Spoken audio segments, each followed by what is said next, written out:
各位有冇份聰人戰，大家好。今日賽事係10月1號星期三沙田日馬賽事，總共跑10場賽事。頭上個開跑時間咧晏晝1點鐘。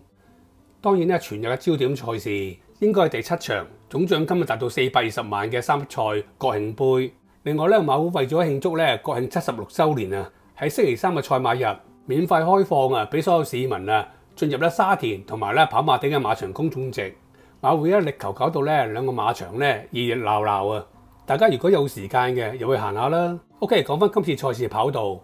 今次賽事跑道咧都會用 A+3 跑道。呢條跑道咧個闊度有27.5米。呢條跑道咧可以話咧係最平均嘅跑道啊！因為喺騎師跑法方面，跟前同埋後追嘅馬都可以發揮水準，完全冇乜受到咧場地限制啊！所以騎師啊喺呢條跑道啊夠容易發揮旗下馬匹嘅最好跑法。中意留意跑道嘅朋友，不妨參考下。今次賽事，我哋想同大家分享3匹馬。最近嘅賽事啊，都陸續有練馬師同埋騎師咧相繼開齋。喺練馬師方面咧，而家有伍鵬志、葉楚航同埋尤達榮3位仲未開齋。喺騎師方面咧，仲有5位騎師未開齋，包括咧2位華將潘明輝同埋毛顯東。另外咧，外籍騎師方面咧有潘大衛、金成江同埋董明朗。今次賽事啊，我哋都收到一啲消息馬。當中包括練馬師同埋騎師咧，今次咧有機會會開齋。當然最重要啊，希望呢啲消息馬咧到時可以跑出。愛做馬迷嘅、投資咗嘅，到時可以贏錢。而另外咧，練馬師、騎師都可以開齋，到時咧皆大歡喜，最好不過啦。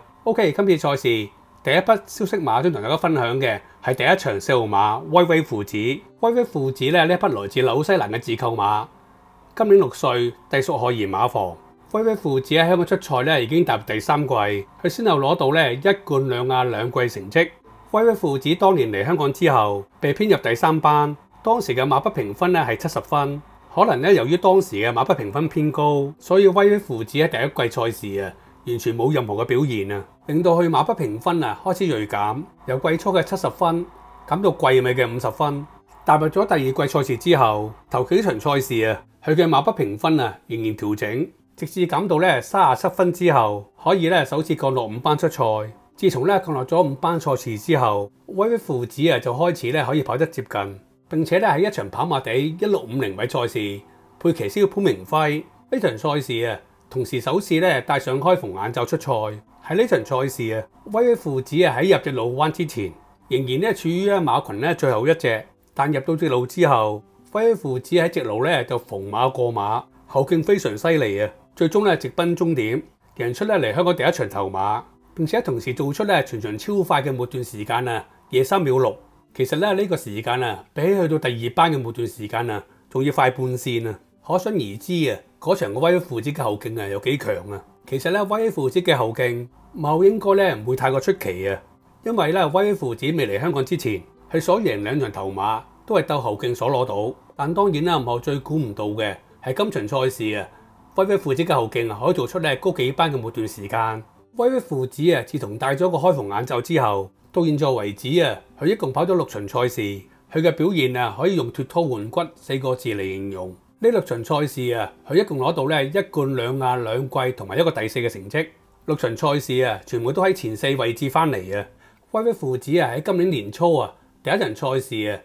由有好表現嘅法國賽事轉過去沙田賽事出賽。呢場賽事啊，威威父子步跑咧沙田1004米，配騎師黃寶嚟。呢場賽事啊，由於威威父子咧排第1檔，所以沿途啊都要留守喺內欄位置，直至入到直路之後，威威父子啊仍然處於內欄位置。由於受到咧其他馬匹所擋，所以喺直路200米啊，威威父子咧完全受困啊。騎師黃寶嚟啊，完全揾唔到空位，令到馬匹咧可以望空衝刺啊。直至去到咧最後200米，馬群咧開始散開。威威父子啊開始揾到咧網空嘅跑線啊，同一時間威威父子啊立不發揮嘅佢嘅凌厲後勁啊，喺馬群中間位置啊開始殺上。由於咧發力時間慢咗，喺早段啊失地太多，所以最後咧威威父子只能夠跑咗一直咧第3個終點。其實呢場賽事啊，威威父子相當不值啊。如果佢一早咧揾到空位衝刺，最後嘅賽果啊好大機會會改寫。我哋不如重溫下呢場賽事，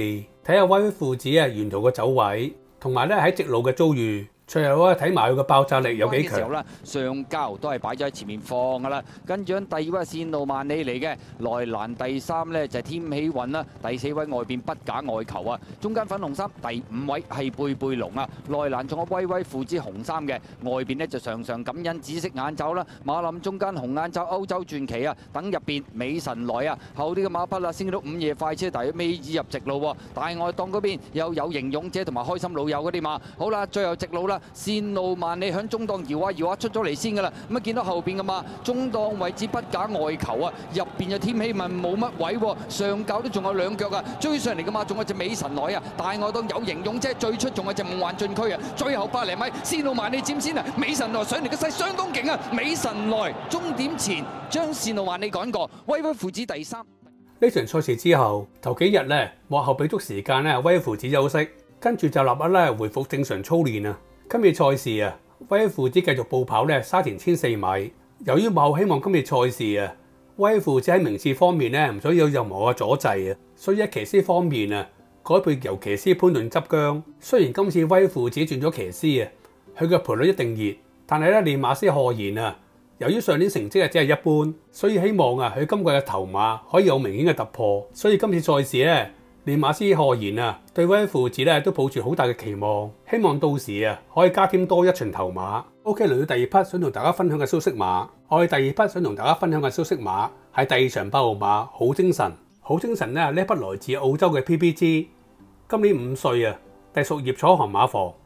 好精神啊！喺香港啦，計埋今季啊，已經踏入第3季賽事。佢暫時啊喺香港一共攞到咧2冠1亞2季嘅成績。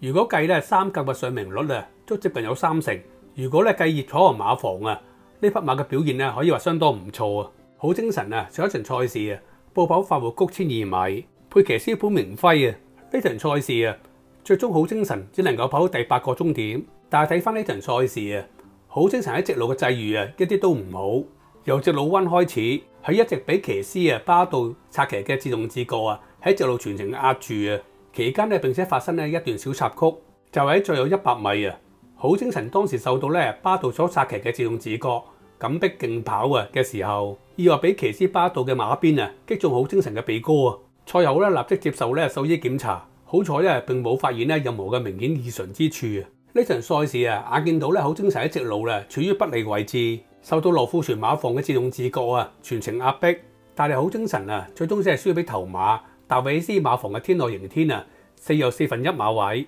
嚴格嚟講啊，呢場咧好精神嘅表現啊一啲都唔曳，可以見到啊佢嘅馬匹評分啊仍然有一定嘅優勢啊。好精神咧跑完上場賽事之後，幕後冇立刻咧運上從化，而係刻意啊先將咧好精神咧留守喺沙田。我哋估計啊幕後應該咧想多啲時間啊，可以親自直接咧觀察到咧好精神咧賽後嘅狀態啊。其實呢個舉動啊，過往好精神咧曾經喺香港攞到第2場頭馬之前嘅動態咧係完全一樣啊。當時咧都係喺比賽之後啊，先留幾日咧喺沙田觀察佢嘅狀態，跟住上翻從化兜個圈啊，再落翻嚟香港。其實今次嘅動態啊，可以話同上次勝出頭馬嘅模式啊非常相似。加上今次咧好精神咧轉跑咗沙田1002米，其實咧我哋認為咧好精神呢匹馬啦，跑沙田1002米咧會更加出色、更加勁啊！佢曾經喺呢個路程啊攞到佢嚟香港第1場嘅頭馬，當時佢做出嘅時間咧係1分09秒08，呢個時間咧真係相當好啊！另外佢喺呢場賽事啊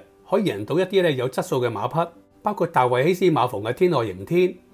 鄭俊偉馬房嘅歲歲有福等等，可以反映到咧好精神喺4班啊，相當有實力啊！冇當時啊替佢步跑咧呢個路程，配騎師潘明輝，佢喺開跑嘅時候啊，佢嘅賠率咧被打到咧只得2.8倍開跑，最終雖然啊只係以一條頸位嘅距離壓到鄭俊偉馬房嘅歲歲有福，睇落咧贏嘅距離好少，但係睇佢嘅走勢啊，好精神仍然大把在手啊！上個賽事啊，先有幾位練馬師相繼開齋，佢哋包括咧今季至嚟香港開倉嘅季福特，另外丁冠豪、呂健威同埋徐宇石先有喺同日開齋。而家仲未開齋嘅練馬師只係得3位，佢哋包括咧伍鵬志、尤達榮同埋葉楚航。3位當中啊，尤達榮同埋葉楚航啊屬於3名部隊，暫時冇任何馬匹啊可以跑入3甲。當然練馬師幾時開齋啊，其實佢哋心裏有數。聽到消息，今次好精神咧，特登轉場咧改跑沙田1002米，並且改配騎師咧係少禮。其實咧，艾少禮曾經咧都騎過咧好精神幾次，並且都曾經咧砌馬匹咧贏出頭馬。另外，騎師艾少禮啊，其實同葉佐雄咧都有幾好嘅合作成績。上季咧大家合作咧32場賽事，得到咧3冠2亞3季成績，上名率咧都有25%。所以今次賽事啊，大家都要留意下好精神，睇下可唔可以成為咧葉佐雄今季嘅開齋馬。OK， 嚟到第3匹想同大家分享嘅馬，第3匹想同大家分享嘅馬係第4場2號馬做好自己。做好自己呢匹來自紐西蘭嘅折扣馬，今年5歲，隸屬呂健威馬房。做好自己啊，雖然喺香港呢已經踏入第3季，但係佢只係跑咗12場賽事，攞到1冠1亞2季成績。佢得到嘅3甲成績，完全係咧最近呢4場賽事攞到，可以反映到咧做好自己呢匹馬而家剛好咧踏入大熟嘅階段啊！做好自己今年季初啊第1場賽事，繼續步跑佢有表現嘅路程沙田1004米，結果以1又4分1馬位距離輸咗俾頭馬方家伯馬房嘅星運笑着，最終只能夠咧跑到第3個終點。呢場賽事啊，首少配騎師董明朗，由於呢場賽事做好自己啊要孭到133磅，雖然臨場被捧成咧3.3倍嘅大熱門，但因為咧同頭2名2匹馬嘅孭磅都有一段嘅距離啊，所以輸咗都無話可說。由於今次賽事啊，做好自己仍然要繼續咧重磅出賽，所以幕後啊第二改跑更短嘅路程啊，沙田1002米，希望可以減低咧重磅嘅負累啊。雖然做好自己啊喺香港有表現嘅路程，暫時只得咧沙田1004米，但係咧做好自己未嚟香港之前喺外地啊跑過1002米路程4次啊，全部都跑過3甲，得到2冠1亞1季嘅成績。跑呢個路程啊都相當準成啊，所以今次賽事啊，做好自己速程跑沙田1002米，並唔係咧完全冇根據啊！做好自己呢匹馬係由咧以前騎師蔣家琪引入俾馬主，大家都知啦。過往騎師蔣家琪啊，隸屬咧呂健威馬房，兩人咧都有師徒關係啊，所以過往咧由蔣家琪引入俾自己馬房嘅馬，連馬師呂健威嘅威哥必定會加倍緊張，盡快希望可以幫到呢個徒弟啊，盡快同馬主有所交代啊！另外騎師方面，大家都知啊。呢幾年騎師董明朗喺香港啊，並唔係得到好多練馬師嘅支持。呂健威嘅威哥啊，其實屬於比較咧對佢有一定嘅支持嘅馬房。自前季開始啊，大家合作2季啊，所攞得嘅3甲馬，總共有咧4冠5亞3季成績。所以由成績所見到，呂健威真係有認真支持咧騎師董明朗。講翻呢對騎練啊，喺過去咗嘅星期日賽事，其實我哋真係要多謝呢對騎練，因為上次我哋收到消息啊，嗰場經典杯賽事啊。呂健威馬房啦，3匹馬都會搏，當中比較睇好咧合夥奔馳同埋包裝天象，希望可以硬撼廖康永馬房嘅祝願。呢2匹馬之中，由騎師董明朗策騎嘅合夥奔馳，因為今季咧已經跑過1場賽事，所以比較睇好，所以臨場啊我哋都有買合夥奔馳嘅獨贏位置。另外再拖咧廖康永馬房嘅祝願，當然包括埋咧威哥另外1匹馬包裝天象，投注佢哋嘅連贏同位置 Q， 再投注埋咧單 T 同埋3重彩。結果呢場咧慶典杯嘅頭馬係廖康永馬房嘅祝願，第2咧係由董明朗策騎嘅合夥奔馳，另外威哥嗰隻咧包裝天象喺臨尾1步啊，俾羅富全馬房嘅葉俊歡因過咗，只能夠啊跑入一滴制四。呢條3龍彩單色啊，真係有啲輸得唔抵。不過合夥奔馳嘅位置派彩同埋連贏位同埋位置 Q， 佢哋嘅派彩啊都非常 OK， 真係要再次多謝咧呢對騎練啊！點都好啦，騎師董明朗啊，到而家係5位未開齋嘅騎師其中1位，我哋都希望啊佢可以咧盡早開齋，就睇下咧今次做好自己呢匹馬咧會唔會成為咧董明朗今季嘅開齋馬，我哋就拭目以待啦。OK， 多謝大家收睇，希望咧如果中意呢條片嘅朋友可以俾個 like 我啦。另外咧，如果未訂閱我呢個頻道嘅，希望可以得到你嘅訂閱啦。多謝大家嘅支持，拜拜。